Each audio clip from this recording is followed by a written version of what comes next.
welcome back to another Dice Tower review. My name is Z Garcia. I'm Chris Yee. I'm Mike Delisio. Today we're taking a look at Orichalcum here in English anyway. This is in French. And this is a, I would say, family weight plus game in which we are building up our islands. We are having monsters show up in our volcanoes. We got to smack them around. God, this Pacific Rim 3. Every time. And you are trying to get to 5 points. That's it. You make it to 5 points and have no monsters, you immediately win the game. Sounds very easy. Let's take a look at how this works. So here we're taking a look at the area set up for one player with a board. You're beginning with one of these hoplites, some of this ore, a starting tile that I'll come back to. So this is, again, one player's area here. And then these other areas with the cards and the tiles, this building area up here, and these titans, these are common areas that begin in the center of the table somewhere for every game. I'm only showing you one player's area here, but we've got these boards for the other potential 3 players in the game.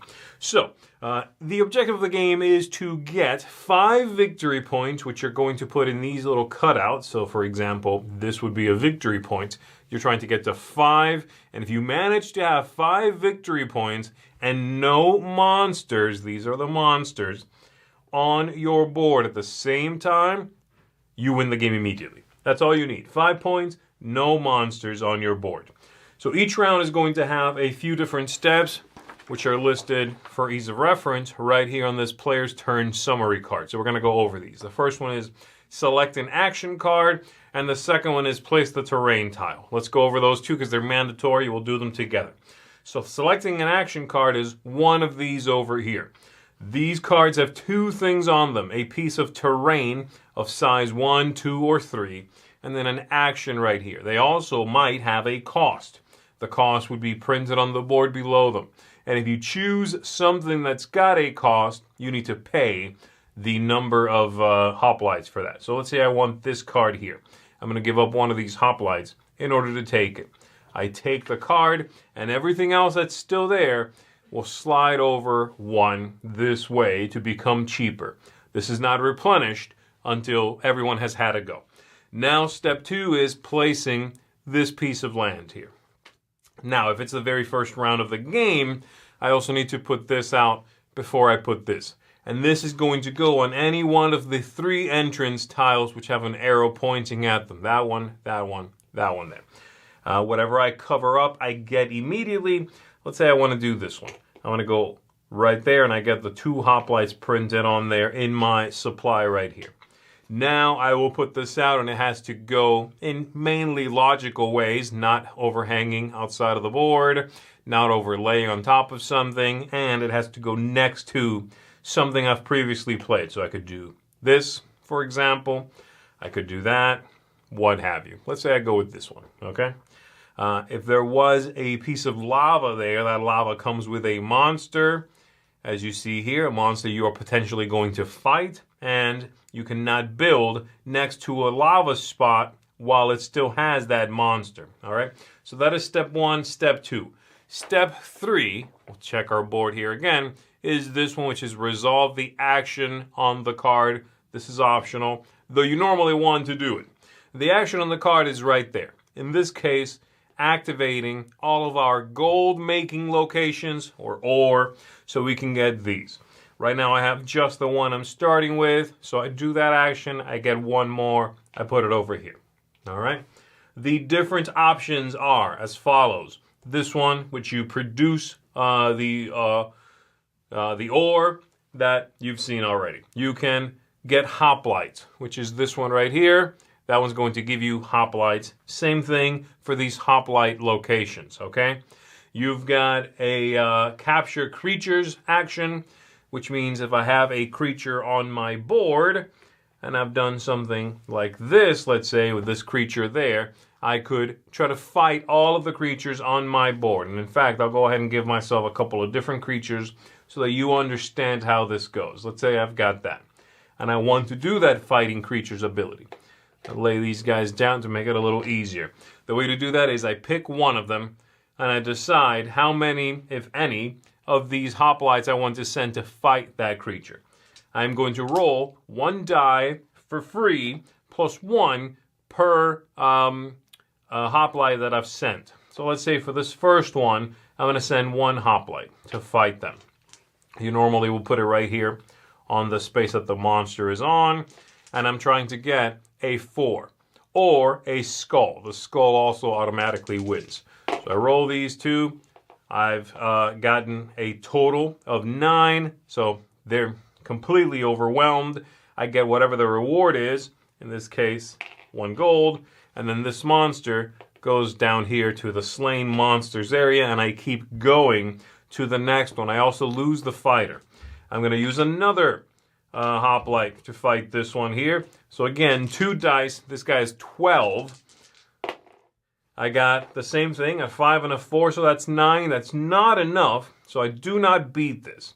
This fighter sticks around on that spot. That means next time I fight, I get to use him again. But I am now done fighting. If there were other monsters on my board, I would not be able to continue with my capturing creatures, all right? This one's going to stick around. That fighter there, he'll hang out, and that's it for that action, okay? So again, you can make gold, you can recruit hoplites, you can fight the creatures to try to capture them, or you can construct, which is this one right here, okay? To construct, we take a look at the construct board, and you can do one of 3 things. You can construct one of these buildings, and you have to put it in the corresponding land type. So, for instance, if I wanted to construct this one on this water, I could do that by putting it, say, right there. Now, right now, I cannot construct here or here because both of those are next to a monster, and you cannot build there. So I could do that. I could construct there. This board with these spaces is also not replenished until the end of the game and everyone has gone, just like these locations, all right? So that's one option. Second option, I could pay 5 of this ore and just buy a victory point. Third action, I could deploy one of these onto my landscape. For that, let's go ahead and get rid of the monster for my example. Let's say he's been vanquished. And let me give myself some new land types out here, okay? So let's say I've got, that'll work.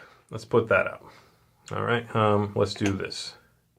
If I want to do that, one of these has to go, there we go. One of these has to go on 4 land pieces that are uncovered that are each of a different type in this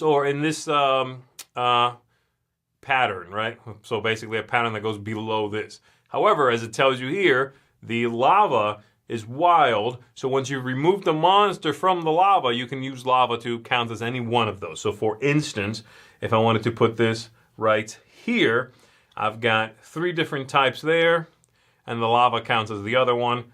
So I could put that there. Let's flip that over so it looks prettier. Boom. I've done that. As soon as I do that, I'm going to also get a victory point, which is the back of these, to remind you that you've built one of those temples. And again, I put that right there.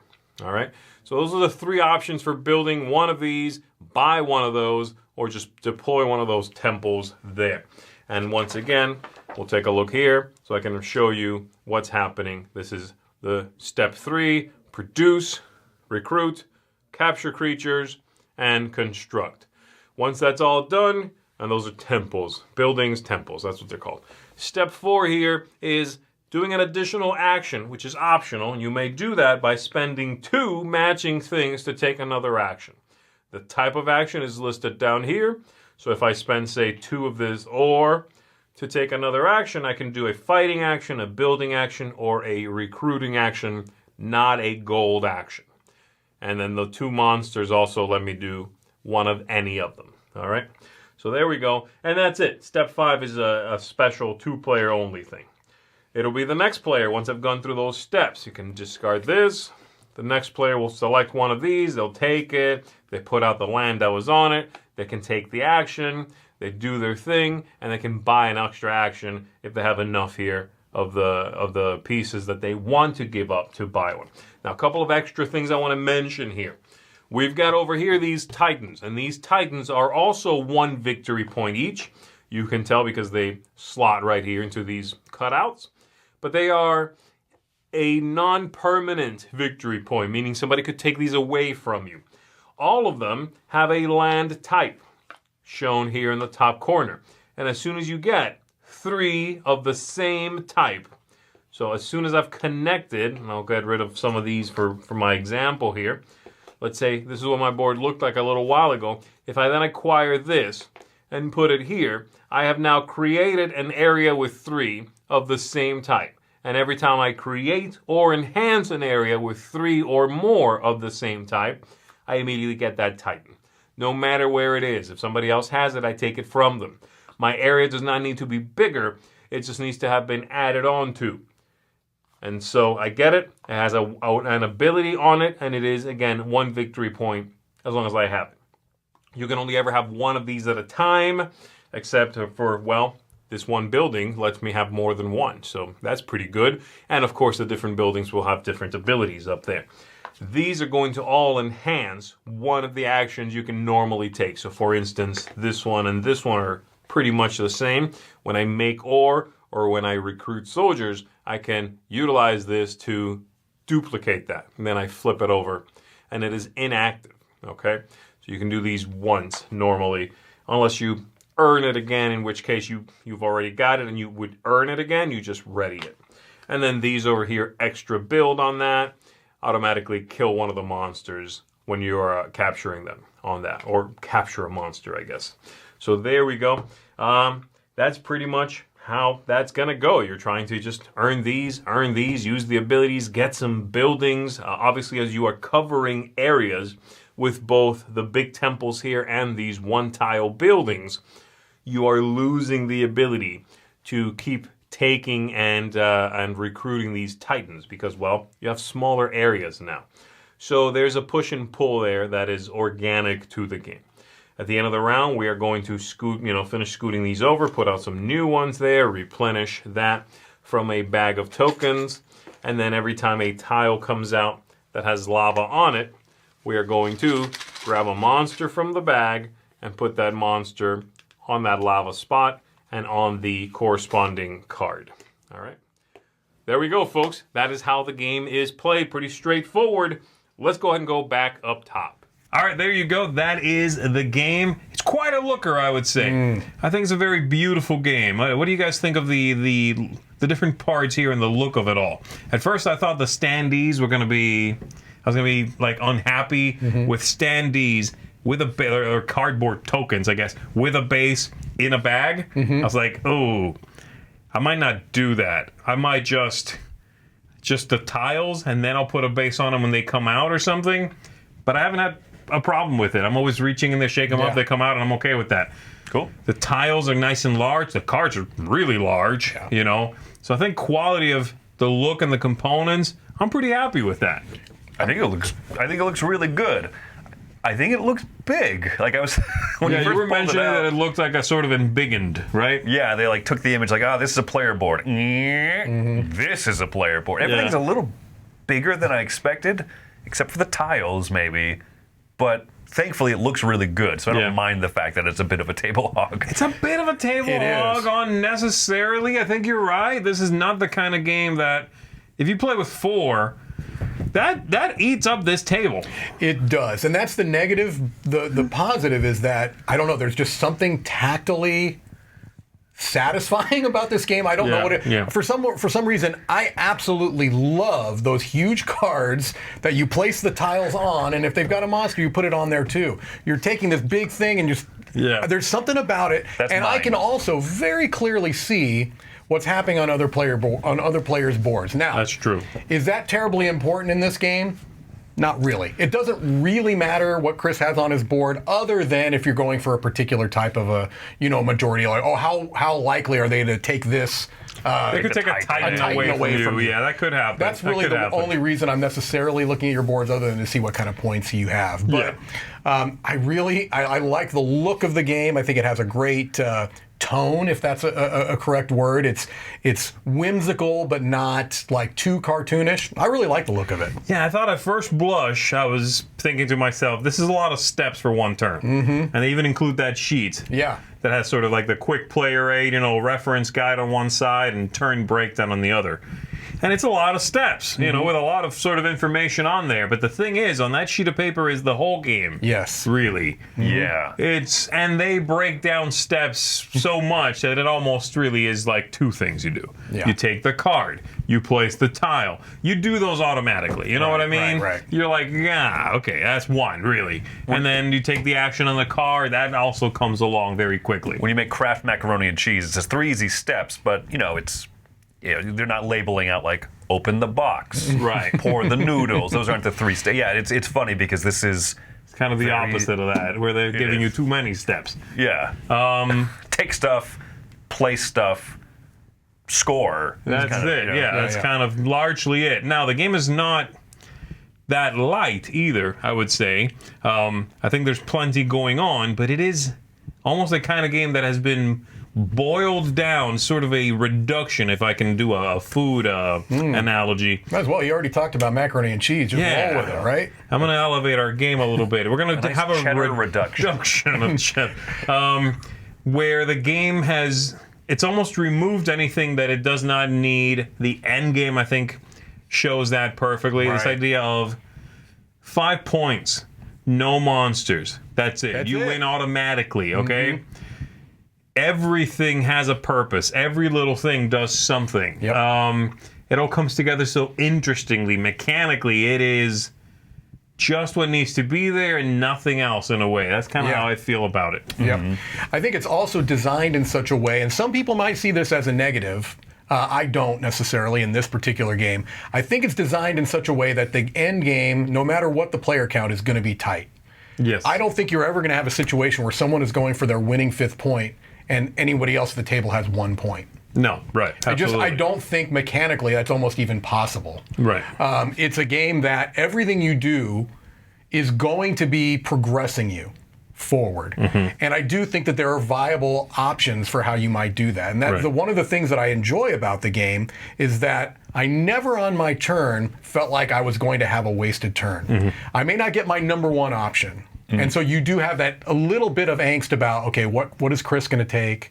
Is someone going to take the card I really want? Well, if they do, I have some other good options here. Yeah. And so I liked this feeling of you're always progressing forward, and it definitely felt like a race, which I loved. That 5-point trigger was great to me. And I'm sorry if I'm going into too many points here at once, but the temporary points versus the permanent points, I absolutely adore that. Some games, Kemet is an example of one I could think of offhand. Temporary points, permanent VP. Yeah, right. Other games have done it. Some better than others. I think this does a great job with the temporary and permanent points. And that point comes with a power, right? It comes with an ability. I love that.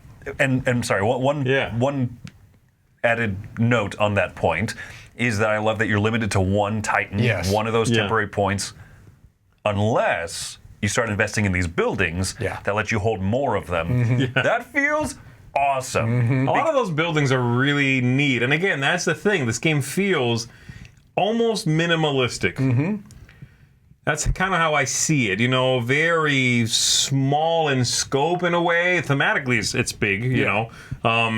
Gameplay, it feels just small, kind of like focused, laser focused, with all of these little things around it, like buildings that will change up your game.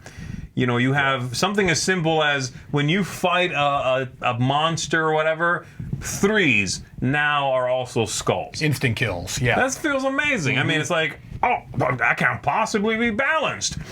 That's too good. And every building kind of feels that way. And I really like that. Double the gold nuggets you get, double the warriors that you get. Yeah, the Titans all do that stuff, And there's that hot potato nature to the Titans where they sort of, even if once you acquire one, somebody does not need to have more than you in that land type. They just need to grow that land type.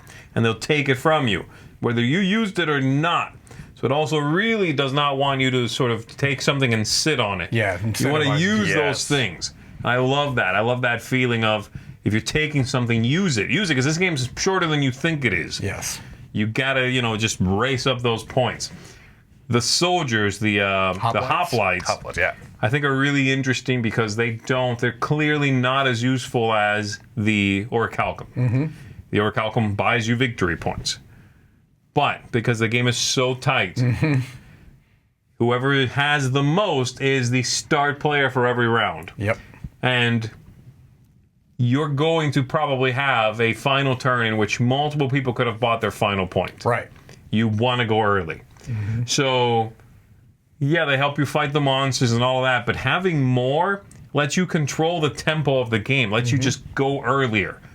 If you go first on that final turn, if you can win, you will win. Right. And the game is over immediately. The turn is done. I really like sudden death ends like that. I feel like so many games, there's very few games that do that. Right. For one thing. And if they do it, I'm not always sure I feel like it's balanced. Right. I was like, yeah, I feel like I could have taken another turn, and that's not fair. I just sort of didn't get to go. In this one, I'm perfectly okay with that. Because I'm like, no, you had more dudes. Right. I was ignoring them, you went for that. It's agency driven. It Yeah. is. Yeah. I think tempo in general is one of the strongest points of this game. It starts off lightning fast. Yeah. Like you're doing something first turn. You're getting a Yes. tile, you're putting it on your board, you're doing an action right away. You're getting bonus. You're getting bonus covers for things the first on the thing you turn. lay, right? So it starts off, you're shot out of a rocket. Every turn is lightning fast. Oh, Z's finding a monster. I'm going to sit, let me get my phone out. No. Your turn is like this, right? Everything you're doing is fast, it's snappy, it's propelling you forward, and you feel that tension from turn one to the last turn. Right. Because you know at almost any turn, once you get a few turns into the game, it's like, okay, gosh, Chris already has 3 points. I mean, you feel it. You feel it, and the tempo is really something that you have some agency over, which I think is also great. As dumb as it is, fighting monsters, sure, it's a bit obscured. It's kind of a die roll in this game. But then they even spiced that up with the instant kill face on the die, the buildings that let you, make more of the die. You had one time that said ones, the worst die roll, instant kill. Right. I thought, oh, that sounds really good. Yeah. And the fact that you can attack multiple monsters on a single turn. Yeah, you keep attacking until you fail. So the order in which you attack is interesting. It is, yeah. You have the Titan that lets you flip that down and kill one outright, whoever you want next in your fight line. Yeah, every action is sort of quick, like you said, you know. Quick, but also exciting. Is not quick at the expense of fun and kind of, just excitement on a turn. No. Everything you do, someone could have 4 monsters on their board, and they could just start sweeping them, which feels really cool. And you have that debate of how many hoplites do you contribute to each battle. It's a little push your luck thing, all within kind of the sub-step 4.2 of the game. But it doesn't feel like a slog. Right. Well, and I think it's a great design decision, too, to have that land type that the monsters come out on become a wild type when you defeat the monster. I mean, that's because the monsters aren't necessarily straight line to points. Right. No, You know what I mean? they They kind of open you up to other avenues. So I think that's also really clever, too.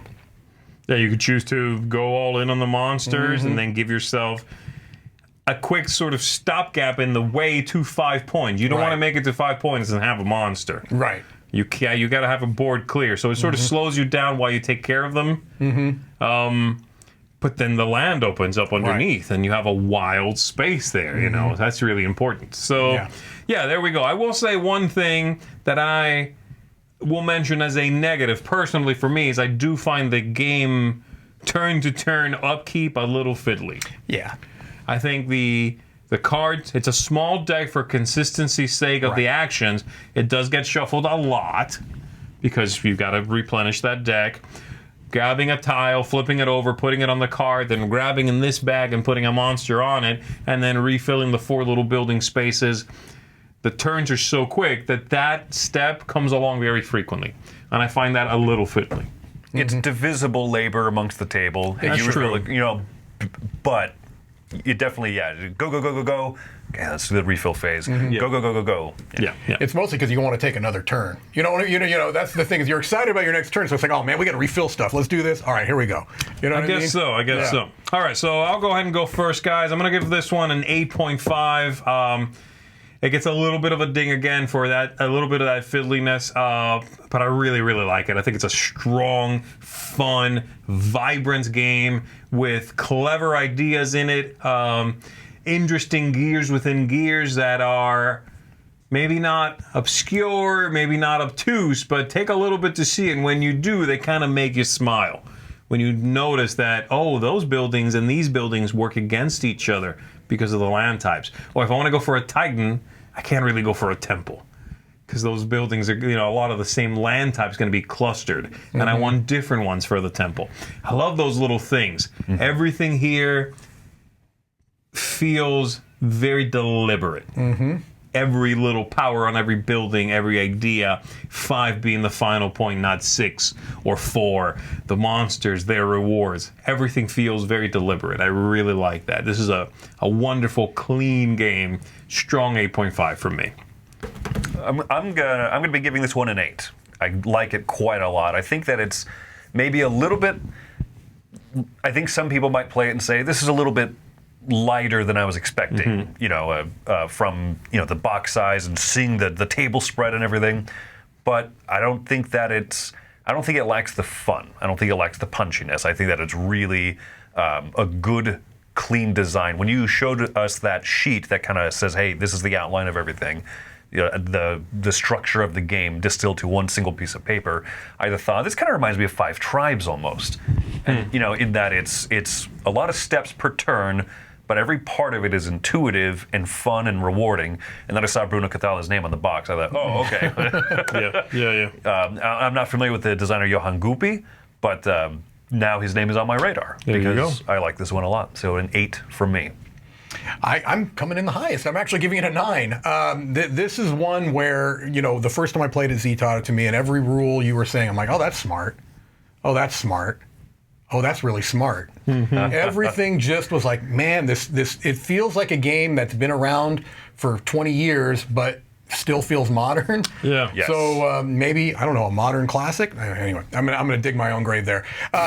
This is, I think, what I'm finding, the longer that I'm doing this as a job, reviewing games that when I'm done playing, I feel like I would love to teach this to somebody right now. This is that kind of a game. Like, I look forward to introducing this to people at conventions or in gaming groups. I look forward to teaching this to people. I feel like as long as what you said, Chris, is right. As long as people have the understanding coming in that this is not even necessarily a mid-weight game, it's a light to mid-weight game. It's not a heavy game. The box might, make you think it's something that it's not. But if you have the correct, kind of mindset going in, man, I feel like this has a very wide appeal amongst a lot of different types of gamers, gamer groups. And so I just look forward to exposing more people to it, to playing it some more. I feel like there's a really good amount of variety within the box with a a very tight rule set. Yes, absolutely, yeah. And I just really feel like it hits that tempo out of the park. It just, from turn 1 to the end, you're engaged the whole time. So 9 for me. I'm glad that they went with this artwork too, as you're saying, because you both mentioned that it's kind of a lightish game, especially for the box size. But I think the artwork fits it. Right, I agree. I'm glad this is not dark, brooding, serious. It's not like, monster island, actual sort of soldier that looks like a soldier with. It's cartoony. It's very vibrant and silly a little bit. Yep. This fits. This is a good call on the artwork there. And there you go, folks. That is a seal of excellence for Orichalcum. That's going to do it for this one. My name is Z Garcia. I'm Chris Yee. I'm Mike DeLisio. We'll catch you on the next one, folks. Watch out for monsters.